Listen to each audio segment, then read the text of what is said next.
وتەیەک بە بۆنەی ڕۆژی جیهانی خەبات لە دژی کاری منداڵان. ئەمڕۆ شەممە 12 ژوئان بەرابەر لەگەڵ 23 جۆزەردان ڕۆژی جیهانی خەبات لە دژی کاری منداڵانە. ئەم ڕۆژە لە ساڵی 2002دا لەلایەن ڕێکخراوی جیهانی کارەوە دیاری کرا. هەر لەم پەیوەندەدا ئەم ساڵ یونیسێف سندوقی منداڵانی ڕێکخراوی نەتەوە یەکگرتووەکان بە هاوکاری لەگەڵ ڕێکخراوی جیهانی کار راپۆرتێکی ئامادە کردووە کە نیشانی دەدات کە پاش 20 ساڵ بۆ یەکەم جار ژمارەی منداڵانی کار لە جیهاندا زیادی کردووە.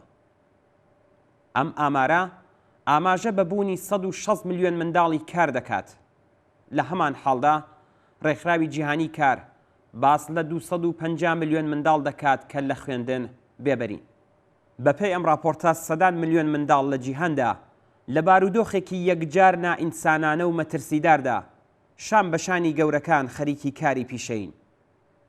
منداڵان لە بەرچاوی گەورە ساڵان لە بارودۆخێکی کۆی لە ئاسادا لە کارخانە، مەزرا، مەعدەن، سەرشەقام، چوارڕاو مەیدانەکان و باقی ناوەندەکانی کار و تەنانەت لەو بنگاو ناوەندانەی کە ئینسانەکان ناچار بە لەشفرۆشی و فرۆشتنی ئەندامانی لەش و کاری قاچاغ دەکرێن خەریکی کارن.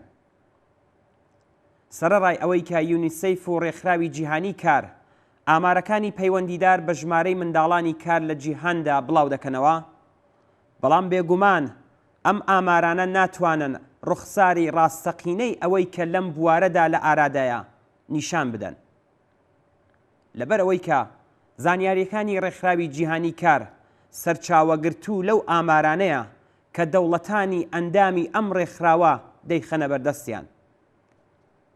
زۆر یەک لە دەوڵەتەکان ئاماری جێگای متمانە سەبارەت بە منداڵانی کارێک کە خەریکی کاری پیشەین و بە شێوەی تەواوەخت سەرقاڵی کارن بڵاو ناکەنەوە. لەو جێگەیەوە کە ئاماری دەیان ملیۆن منداڵی کار لە ناوەندە کرێکاریەکاندا تۆمار ناکرێت و بە شێوەی نایاسایی و ڕەش کاریان پێدەکرێ، ژمارەی منداڵانی کار یەکجار زۆرترە لەو ڕێژەیە کە لە ئامارەکاندا دەیبینین. ڕژیمی ئیسلامی دەسەڵاتدار لە ئێران یەکێک لە ناحەسترین سیماکانی نظامی سەرمایەداریە لە هەڵسوکەوتکردنی لەگەڵ منداڵان و کاری منداڵان. لە ئێران هیچ جۆرە ئامارێکی باوەڕپێکرا و واقعی سەبارەت بە ژمارەی منداڵانی کار لەبەردەستانیە. ئامارە ڕسمیەکان لە ئێران باس لە بوونی 2 ملیۆن منداڵی کار دەکەن، بەڵام بەپێی ئامارە ناڕسمیەکان ژمارەی منداڵانی کار 7 ملیۆن منداڵی ژێر تەمەنی 15 ساڵ بەراورد کراوە. شەپۆلی منداڵانی کار لە ئێران لەسەر سیمای شارەکان بەتایبەت شارە گەورەکانی ئێران بەڕوونی دەبیندرێ. لە سەردەمی بڵاوبوونەوەی کۆڕۆنادا بارودۆخەکە لەوەش خراپتر بووە. کۆڕۆنا ژمارەیەکی زیاتری لە منداڵان ڕەوانەی بازاڕی کار کردووە. بڵاوبوونەوەی کۆڕۆنا و داخرانی زۆر یەک لە کارگاکان بوو بەهۆی ئەوەی کە زۆر یەک لەو منداڵانەی کە هەتا دوێنێ لەو کارگایانەدا خەریکی کار بوون ناچار بە گۆڕینی کار بن و لە شەقامەکانی شاردا کارێکی دیکە بۆ خۆیان ببیننەوە تا بتوانن بژێوی خۆیان و بنەماڵەکەیانی پێدابین بکەن. ئەنجومەنی دیفاع لە مافی منداڵان ڕایگەیاندووە کە لە شاری تاران 14,000 منداڵی زبڵگەر بوونی هەیە. کاری منداڵان کاریگەری درێژماوەی جەستەیی و دەرونی لەسەر منداڵان دادنێت و دەتوانێت زیانی قەرەبوو نەکراوەیان لێ بدات.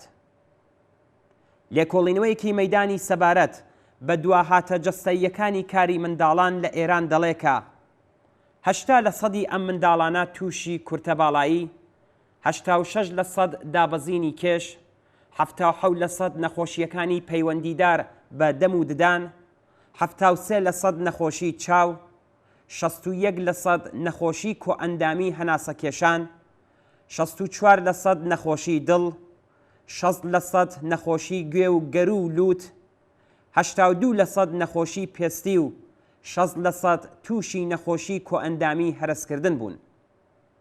32% تووشی کەمهۆشی، 30% کێشەی فێربوون، 61% کەمزەینی، 21% کەمبوونی کۆنجکاوی، 64% کەمبوونی توانای ناسینی دەوروبەر و 61% تووشی کێشەی قسەکردن هاتوون. منداڵانی کار و منداڵانی سەرشەقام بەرهەم و قوربانی هەژاری و بێکاری و ئاسەوارەکانی واتە ئێعتیادی دایکان و باوکان و لێک هەڵوەشانەوەی بنەماڵەکانن. ئەوان بەناچار بوونەتە ناندەرهێنەرە بچووکەکانی بنەماڵە. ئەوان لەسەر شەقامەکان خەریکی دەستفرۆشی و پیشەی هاوشێوەن ویان لە ناو کوورەکاندا لە دەخمە و ژێرخانەکانی فڕشکردن، کارگاکان و ناوەندە سەنعەتیە نائەمنەکان و لە گەلێک شوێنی دیکە لەم جۆرە لە بەردەم لە ناو شووندان. ئەم منداڵانە کە ڕۆڵەی کرێکارانن خۆشیان کرێکارێکی چکۆلەن کە بەژانی بێبەشیەکانیانەوە دەناڵێنن. ئەوان بە تەنیا لە خوێندن بێبەش نین. ئەوان بەردەوام لە بەردەم تووشبوون بە ئێعتیاد و نەخۆشی جەستەیی و دەرونیدان و گەلێک گروپی جەنایەتکار لەوانە فرۆشیارانی موادی مخەدر داویان بۆ ناونەتەوە. لە زۆر یەک لە کارگا و کارخانەکانی سەربەسپای پاسداران و دەستگاکانی سەر بە کومیتەکانی بەناو ئیمدادی ئیمام خومەینی بەسیجی مستەزعەفین و لە پیشەکانی کاری ناوماڵ و گەڵاڵەکانی وەستا و شاگردی سەر بەو ناوەندانە منداڵان بەکاردێن و بێبەزەیانە شیرەی گیانیان هەڵدەمژن.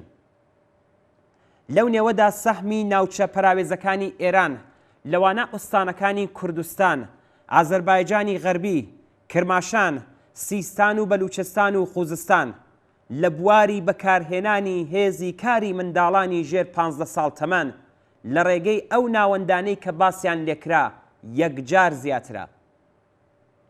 پەرەسەندنی بەردەوامی هەژاری لە ناو بنەماڵە کرێکاریەکان و پەنابەرانی دانیشتووی ئێران ملیۆنان منداڵی ئەم بنەماڵانە ڕەوانەی بازاری کار و سەرشەقام دەکات و ئەوان لە دنیای منداڵانەیان بێبەری و لە گەشەی سروشتی کۆمەڵایەتی دەرونی و جەستەییان ڕێگری دەکات.